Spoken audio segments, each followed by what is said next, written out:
Para iniciar este webinar, me gustaría presentarles a nuestra primera panelista.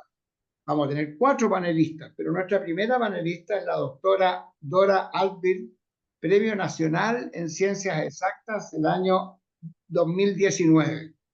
Ella es directora ejecutiva de la Fundación Sedena y también académica en la Universidad Diego Portales. Doctora Altbil, junto con darle la bienvenida, ¿podría usted explicarnos brevemente qué es la nanotecnología y por qué se considera una herramienta transformadora de la medicina del siglo y de los próximos años? Por alguna razón no puedo conectar mi video, pero sí puedo conectar, puedo contestar y quisiera darte las gracias, Juan Pablo, por el espacio y aprovechar de saludar a todos quienes se han integrado a este webinar. La tecnología o la nanoescala tiene que ver con sistemas que miden en alguna de sus dimensiones menos de 100 nanómetros, alto, ancho, en algunas menos de 100 nanómetros. Un nanómetro es la millonésima parte de un milímetro. Es tan pequeño que representa una distancia que equivale a poner 6 átomos uno al lado del otro, más o menos de cualquier material. Y cuando tenemos materiales que en una de sus dimensiones miden menos de 100 nanómetros o 600 átomos, entonces sus propiedades son diferentes a las que muestra el mismo material a las escalas en las que trabajamos usualmente. Un ejemplo es el carbono, que es un material usualmente más o menos blando, pero que a la nanoescala es extremadamente duro, 300 veces más duro que el acero. Estas nuevas propiedades que muestran los materiales en tamaños nanométricos se utilizan en distintos desarrollos, en tecnologías novedosas, que es lo que se conoce como nanotecnología. Por ejemplo, un material que es tan liviano como el carbono, pero 300 veces más duro que el acero, es perfecto para construir el fuselaje de un avión. ¿Por qué? Porque al ser tan liviano va a utilizar menos combustible en los viajes, va a contaminar menos, pero siendo a la vez tan duro, no permite que se produzcan fracturas o lo que se conoce como fatiga de material. Se dice que antes de 10 años el 50% de los tratamientos médicos van a tener que ver con la nanotecnología, por lo que creemos que es vital entender la utilidad de la nanotecnología. Algunos ejemplos de aplicaciones médicas son, por supuesto, las vacunas Moderna y Pfizer del COVID, que fueron aquellas que tuvieron mejores resultados, o el paclitaxel, que es un taxano antimicrotubular que se utiliza en el tratamiento de diversos tipos de cáncer. En este caso, el compuesto nanoencapsulado tiene mucho menos efectos secundarios y muchos mejores resultados que otras formas de paclitaxel. Perfecto. Quiero comentar que Sedena ha firmado un importante convenio con el Colegio Médico de Chile para desarrollar este curso y quizás en el futuro otros. ¿Podría usted contarnos, doctora Albert, más sobre este convenio, por favor? Bueno, este convenio representa un hito muy significativo para Sedena en nuestro esfuerzo de integrar la nanotecnología en la práctica médica en Chile. Su principal objetivo es capacitar a los médicos del país en las aplicaciones clínicas de esta tecnología realmente revolucionaria, brindándoles herramientas que potencien su desempeño profesional y amplíen sus capacidades terapéuticas y diagnósticas. El primer paso de esta alianza es este curso introductorio de nanotecnología para médicos que está diseñado en formato online para garantizar el acceso a todos los interesados, colegiados o no, sin importar su ubicación geográfica. Este curso va a presentar los fundamentos de la nanotecnología, pero lo más importante es que se va a centrar en aplicaciones prácticas que ya están presentes en la medicina moderna. Creemos que este curso es solo el comienzo de una colaboración que esperamos sea mucho más amplia, con este curso como punto de partida para futuros programas de formación, eventos especializados y yo diría que en última instancia para establecer una red sólida de profesionales médicos que estén capacitados en nanotecnología en todo el país. Gracias, doctora. Y entiendo que además de médicos, otras personas profesionales que trabajen en el área de salud también podrían acceder a este curso. Bueno, la nanotecnología ya está presente en la medicina y está presente en todas las especialidades. Todas las especialidades médicas tienen contacto con la nanotecnología y este contacto va a seguir creciendo. Por lo tanto, creemos que este curso es adecuado para todas las distintas carreras que tienen que ver con el área de la salud. Serán todos bienvenidos entonces a la modalidad de este curso. Gracias, doctora. Yes. Y quiero darle ahora la bienvenida al doctor Samuel Baltasar, que es también investigador del Centro Sedena y académico de la Universidad de Santiago. Él nos hablará acerca de los nanomateriales en la liberación controlada de medicamentos. Entonces, doctor Baltasar, ¿podría usted indicarnos cuáles son las propiedades que hacen a los nanomateriales particularmente útiles en aplicaciones de diagnóstico y tratamiento de ciertas patologías? Buenas tardes, Juan Pablo, y gracias por la presentación. Efectivamente, los nanomateriales utilizados en medicina, entre los que, por ejemplo, podemos destacar las nanopartículas poliméricas, los dendrímeros, liposomas, nanomateriales basados en carbono, nanopartículas metálicas, poseen propiedades fisicoquímicas únicas debido a su tamaño, el que suele oscilar entre 1 y 100 nanómetros. Algunas de las propiedades son la respuesta óptica de los nanomateriales, ya que, por ejemplo, las nanopartículas de oro y plata muestran fenómenos ópticos como la resonancia de plasmones de superficie en función del tamaño, con lo que se provoca un cambio en el color en función de su diámetro. Por otro lado, esta propiedad es utilizada en técnicas de imágenes médicas y terapias fototérmicas. Además, está la gran relación superficie-volumen, ya que al reducir el tamaño de las partículas, la superficie disponible aumenta significativamente, mejorando la interacción con las células y moléculas biológicas y facilitando procesos como la absorción celular y la liberación controlada de los fármacos. Además, podemos considerar las propiedades magnéticas, por ejemplo, de las nanopartículas de óxido de hierro que presentan superparamagnetismo. Este permite su uso como agente de contraste en imágenes por resonancia magnética y en terapias de hipertermia magnética para tratar tumores. Asimismo, la capacidad de funcionalización superficial de los nanomateriales puede modificarse químicamente para unir moléculas activas como anticuerpos o péptidos. Esto facilita dirigirlos a células o tejidos específicos y mejora su biocompatibilidad. Finalmente, existe una variedad en formas y estructuras donde es posible diseñar distintas geometrías, como por ejemplo esferas, tubos o láminas, lo que influye en su comportamiento biológico y en su capacidad para atravesar barreras celulares. Estas características y otras más que veremos en el curso hacen a los nanomateriales especialmente valiosos para mejorar la eficacia en diagnósticos y tratamientos médicos. Muy interesante y relevante lo que usted nos acaba de indicar, doctor Baltasar, pero quisiera preguntarle un poco más sobre estas propiedades únicas de los nanomateriales que, como usted dijo, los hacen útiles para esta entrega dirigida hacia el sitio de la patología. Efectivamente, las propiedades de los nanomateriales ofrecen muchas ventajas para la administración de fármacos, optimizando la dosis y minimizando los efectos adversos, permitiendo con esto que la terapia sea más eficaz y segura. Por ejemplo, el tamaño pequeño de las nanopartículas permite una mejor circulación y penetración en tejidos y acumulación en sitios específicos, como los tumores. En particular, en tejidos tumorales, los vasos sanguíneos son más permeables y el drenaje linfático es deficiente. Esto permite que las nanopartículas se acumulen selectivamente en estos sitios, aumentando la concentración del fármaco donde es más necesario. Además, está la razón superficie-volumen de las nanopartículas, que permite una gran absorción de fármacos, anticuerpos y ligandos, realzando algunos procesos como la funcionalización, donde podemos unir un gran número de moléculas en la superficie de las nanopartículas, las que reconocen y se unen a receptores específicos en las células objetivo. Por otro lado, tenemos que mejoran la penetración celular. Gracias a su tamaño y características superficiales, las nanopartículas pueden atravesar membranas celulares y barreras biológicas, facilitando con esto la entrega del fármaco directamente dentro de las células. Esto permite que los medicamentos lleguen exactamente donde se necesitan, mejorando la eficacia y reduciendo los efectos secundarios que habitualmente vemos con otros métodos.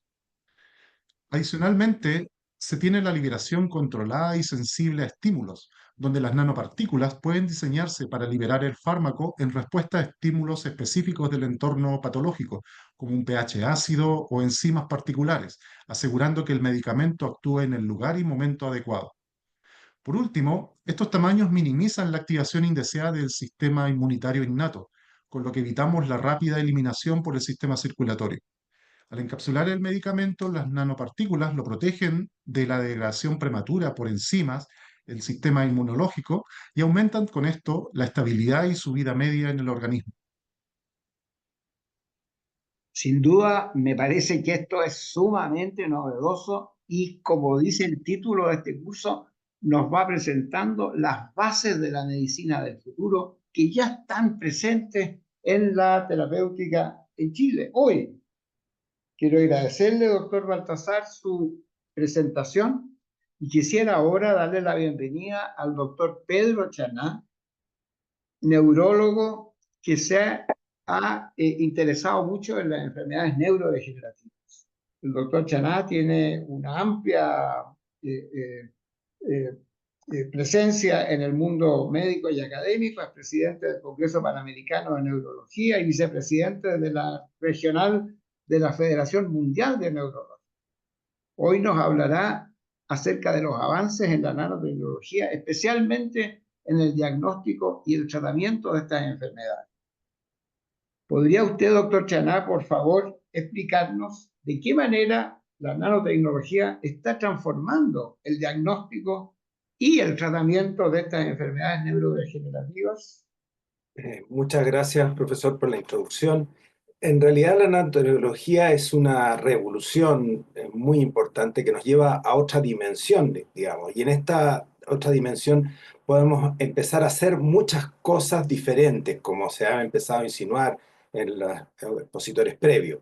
Por ejemplo, en mi área se pueden generar biomarcadores que son muy específicos y la gracia de estos detectores es que pueden detectar extremadamente bajas concentraciones, ya sea en líquido cefalorraquídeo o en sangre, de los diferentes biomarcadores con mucha sensibilidad.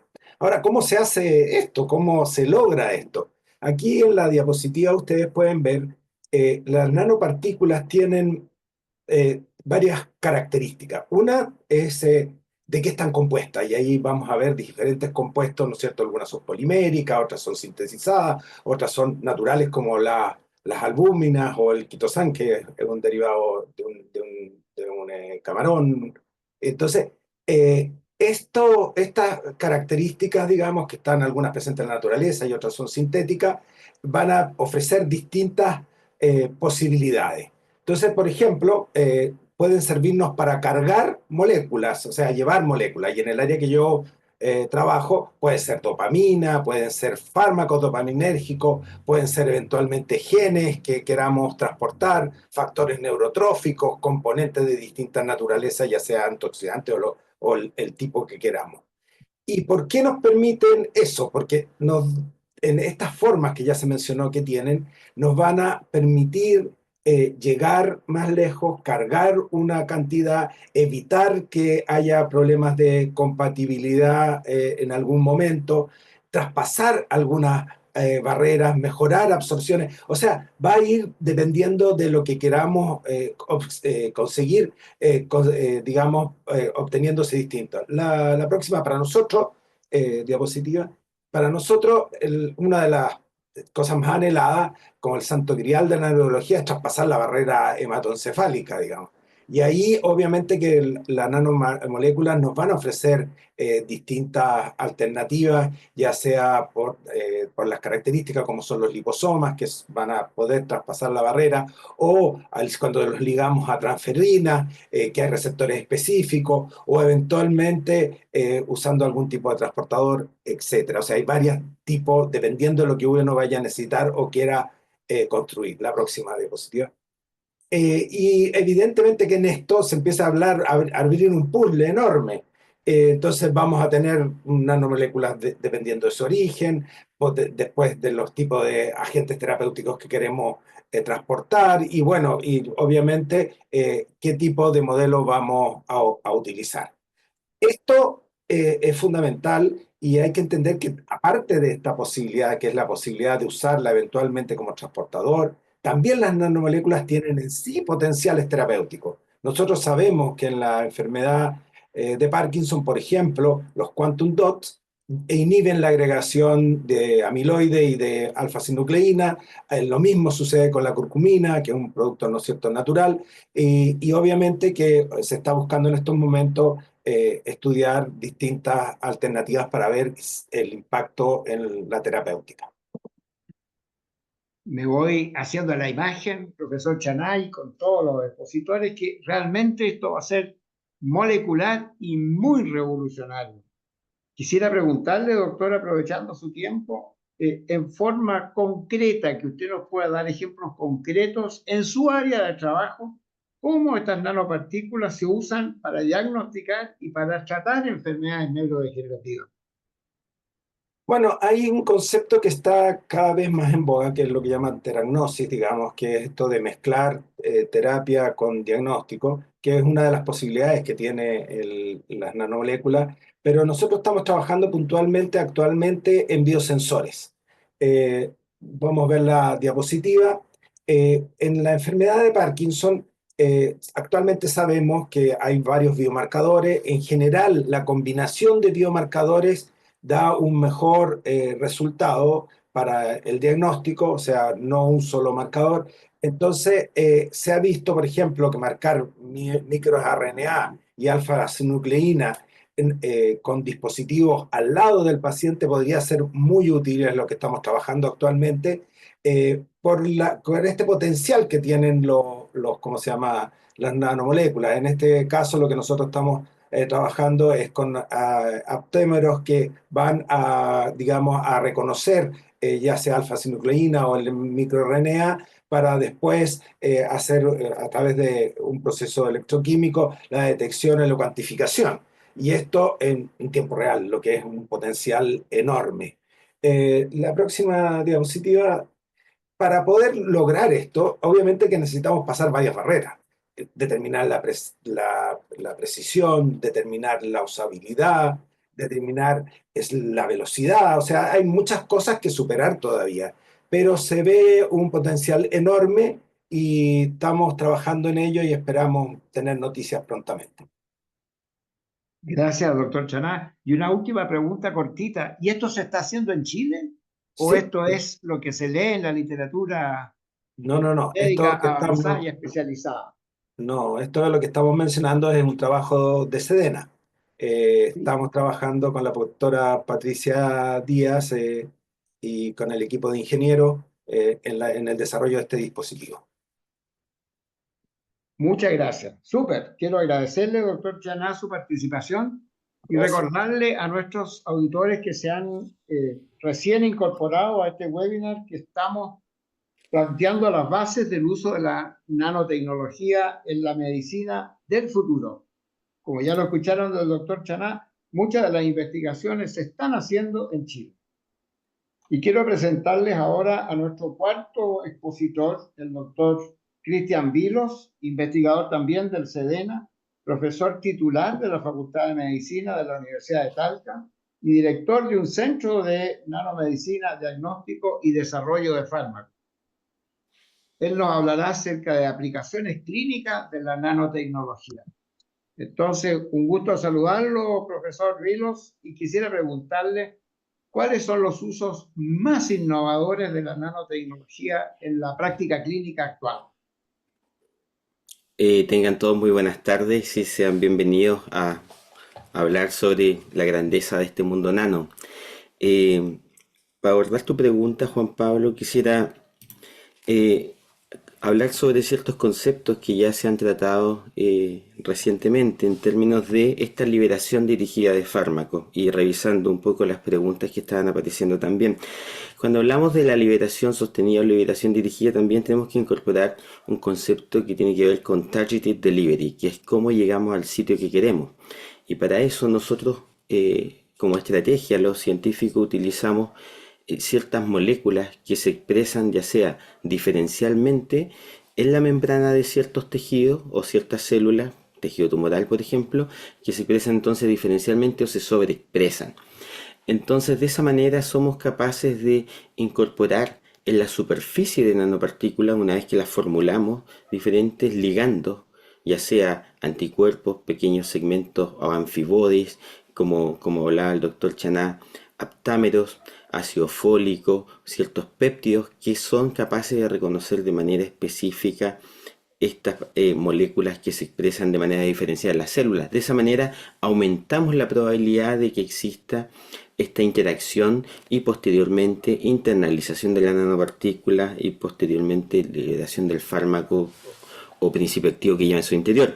Entonces, eso es un concepto que es muy potente. Otras aplicaciones amplias que desde el punto de vista transversal es que no solo podemos incorporar en el interior de nanopartículas pequeñas moléculas o fármacos hidrofóbicos, sino también hidrofílicos, sino también podemos incorporar material genético, RNA de interferencia, RNA mensajero, DNA incluso, lo cual nos abre el abanico terapéutico y nos permite soñar no solo con tecnologías que tienen que ver con generar inhibiciones, efectos inhibitorios a nivel celular, sino también podemos pensar en la edición génica como el CRISPR-Cas y otras tecnologías que son mucho más de vanguardia.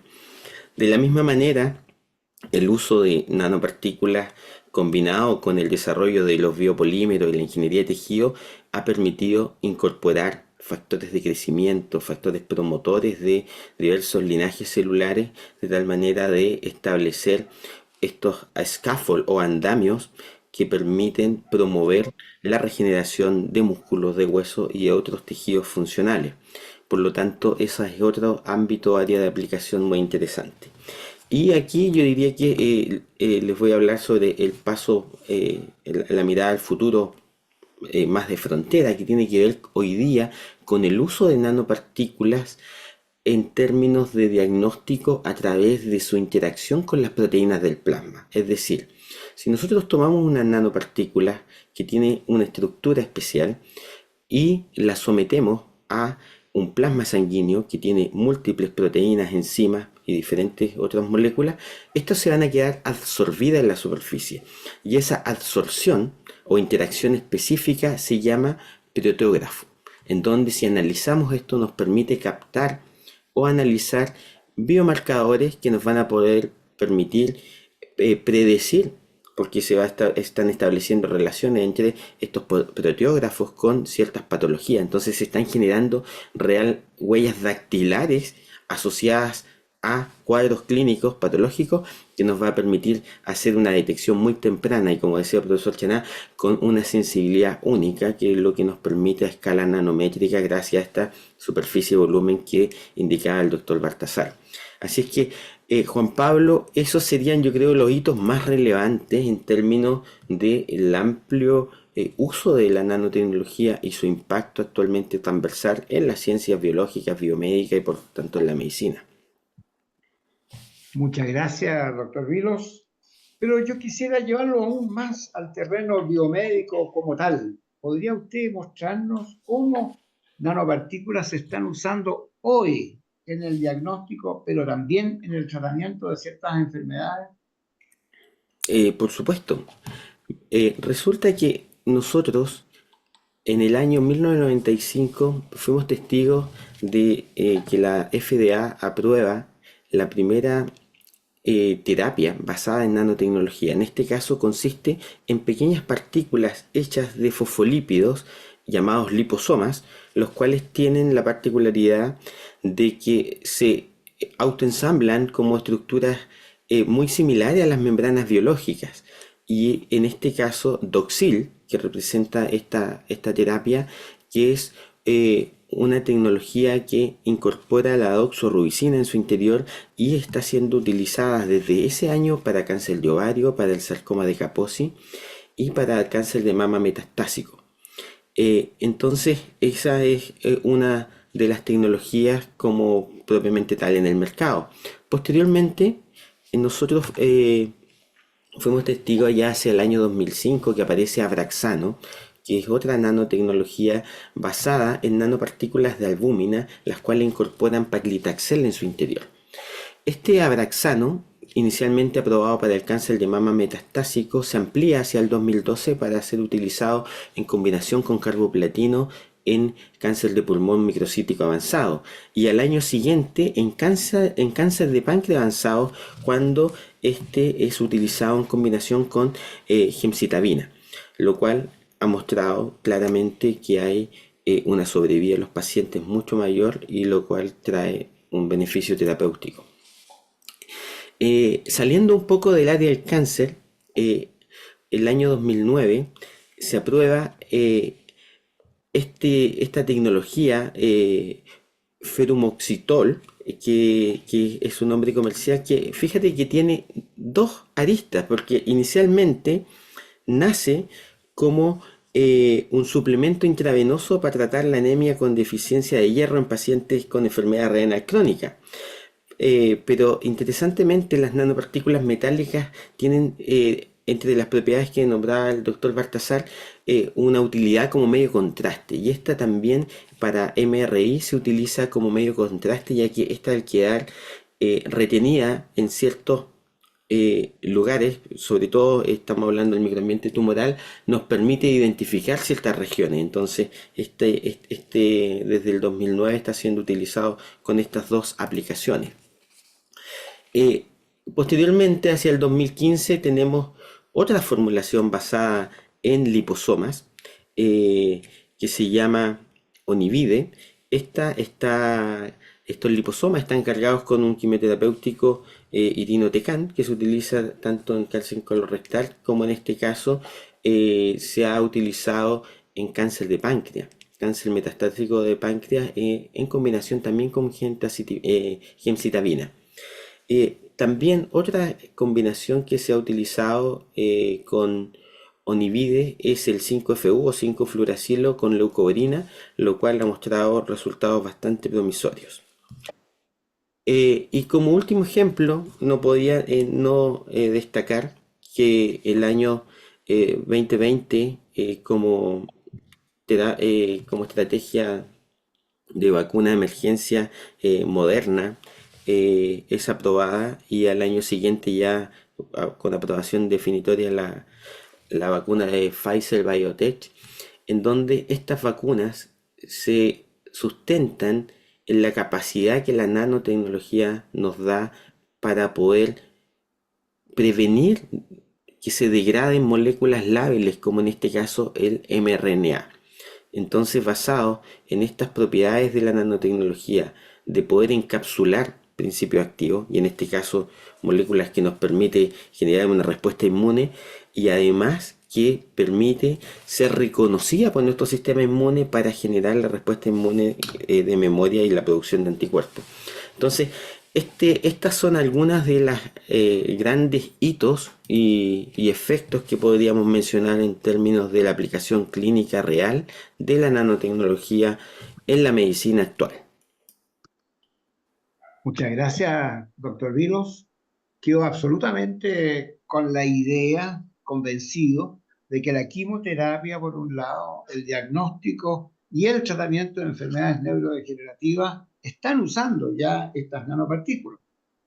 A lo mejor muchos profesionales las usan como medicamentos, pero lo que hay detrás del desarrollo de estos medicamentos es esta oportunidad de nanotecnología. Entonces quisiera, junto con agradecerle al doctor Vilo sus respuestas y su presentación, quisiera volver con la doctora Albi para que ella nos presente con un poquito más de detalle este curso que se ha hecho en alianza con el Colegio Médico de Chile para preparar a los profesionales en el uso de esta nanotecnología. Doctora Albi. Gracias, Juan Pablo. Bueno, este curso ha sido diseñado para entregar a los médicos una comprensión bastante clara de la nanotecnología, de su potencial y de su impacto en la medicina.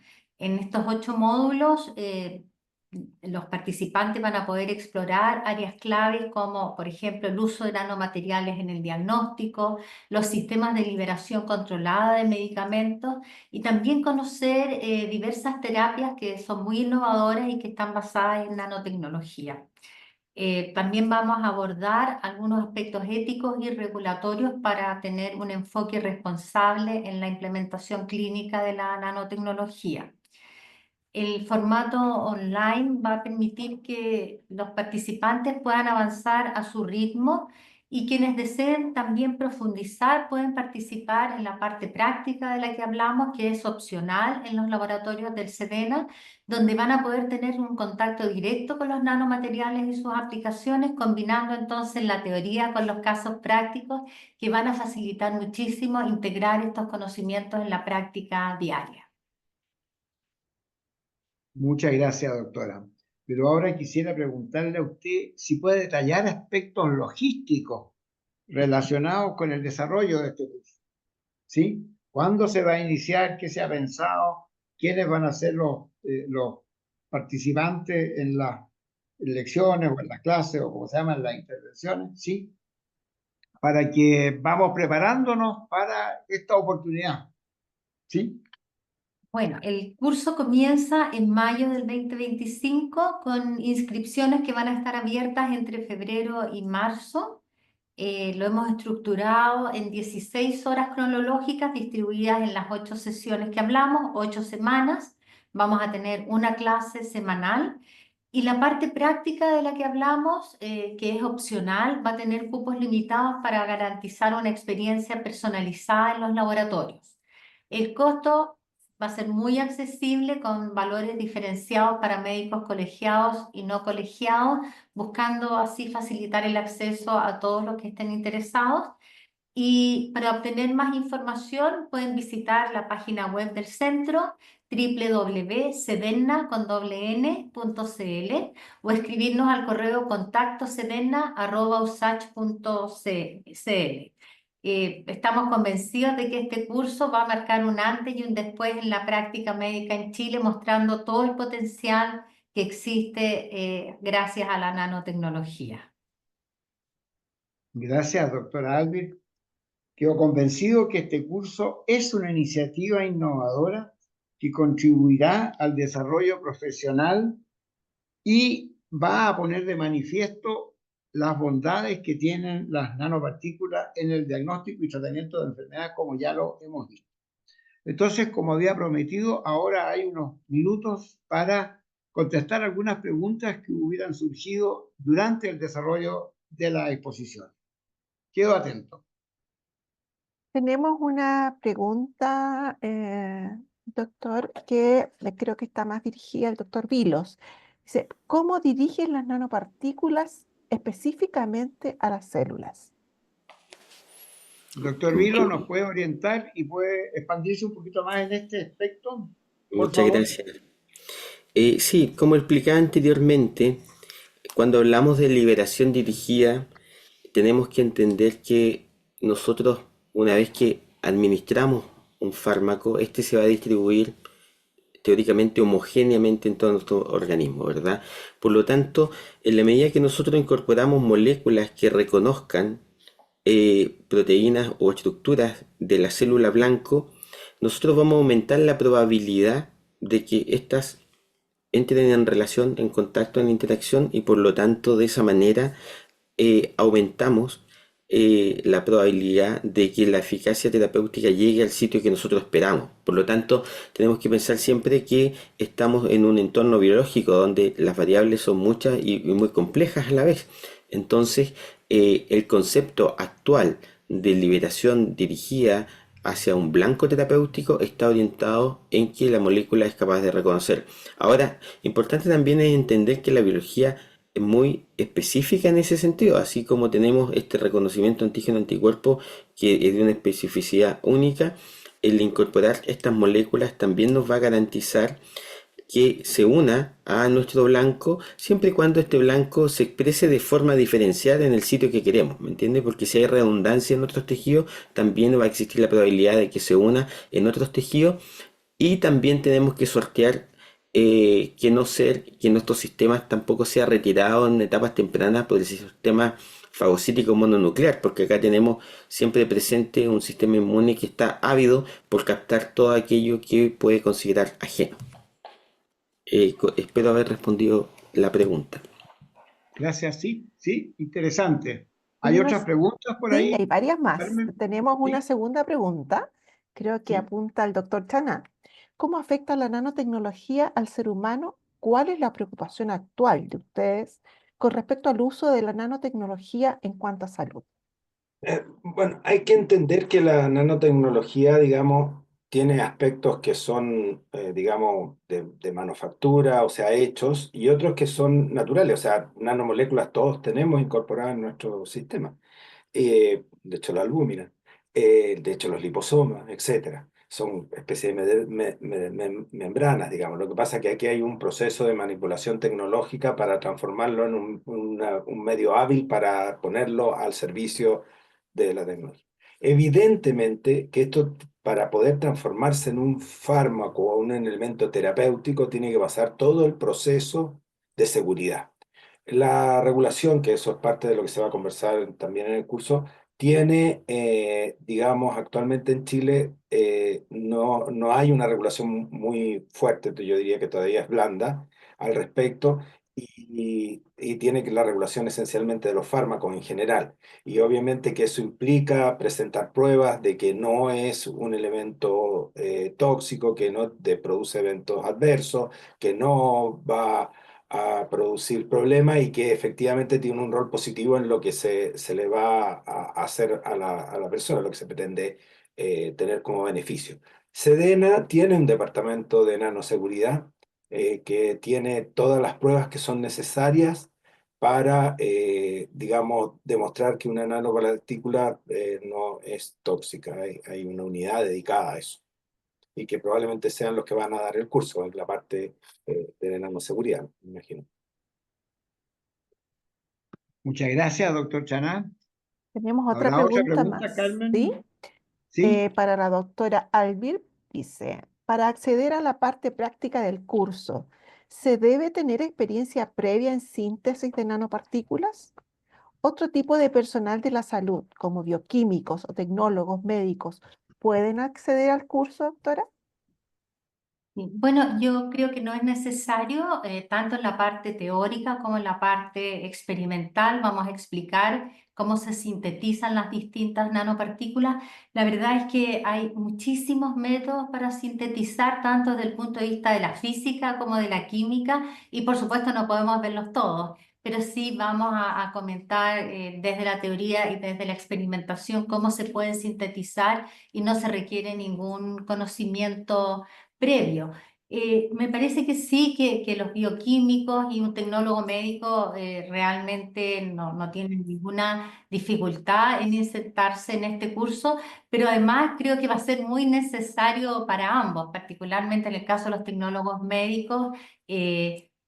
Seguramente las nanopartículas tienen un impacto muy fuerte en su disciplina, y en el caso de los bioquímicos, bueno, hay un link muy fuerte entre bioquímica y nanotecnología también. Muchas gracias, doctor Albir. Otra pregunta No para el sé si doctor vamos a Chaná. alcanzar una pregunta cortita, ¿sí? Dice, Por favor, porque estamos en tiempo, ¿sí? ¿qué rol ven en el médico general en los próximos 10 años en relación a la nanomedicina? ¿Qué competencias pretende otorgar este curso? Excelente pregunta, porque efectivamente uno como médico dice, bueno, ¿en qué voy aquí, digamos? Yo creo que ya estamos arriba del barco. Ya estamos usando nanotecnología sin tener claridad de lo que estamos usando. De hecho, con la vacuna del COVID, como ya se mencionó, empezamos a utilizarla. Y obviamente que tiene características especiales. Es como, yo diría que es un curso tan importante como fue en su momento para todos nosotros estudiar fisiopatología, fisiología. Lo que pasa que en esa época las nanomoléculas todavía no estaban fuertes y probablemente esto se vaya a ir incorporando precozmente en la formación básica porque es necesario, porque nos da ciertas características, ciertas condiciones generales que nos permiten interpretar lo que está pasando con nuestros pacientes. Yo creo que es un elemento transversal No lo veo como un elemento así específico para ninguna de las especialidades. Claro, cada especialidad, yo soy neurólogo, va a tener sus desarrollos con sus problemas específicos, pero todos vamos a tener, estamos usando nanotecnología. Gracias, doctor Chaná. Y en vista del tiempo, quisiera Cortita. agradecer a JP, los una sobre cortita. 50 participantes que han participado en este webinar. Sí. Y Solo decir, perdón, es que hay una pregunta en el chat que creo que es importante. Dice, ¿será posible poder compartir el programa del curso con detalles para poder difundir y decidir informado? Y es solo para decirles que a todos quienes han participado les vamos a hacer llegar a sus correos la información completa. súper. Entonces, a nuestros sobre 50 participantes, quiero agradecerles por su presencia. Por supuesto, agradecer a todos los organizadores de este webinar y en forma muy particular a los 4 panelistas por compartir su tiempo, su conocimiento y su experiencia en este mundo fascinante que ya está en pleno uso en la medicina chilena.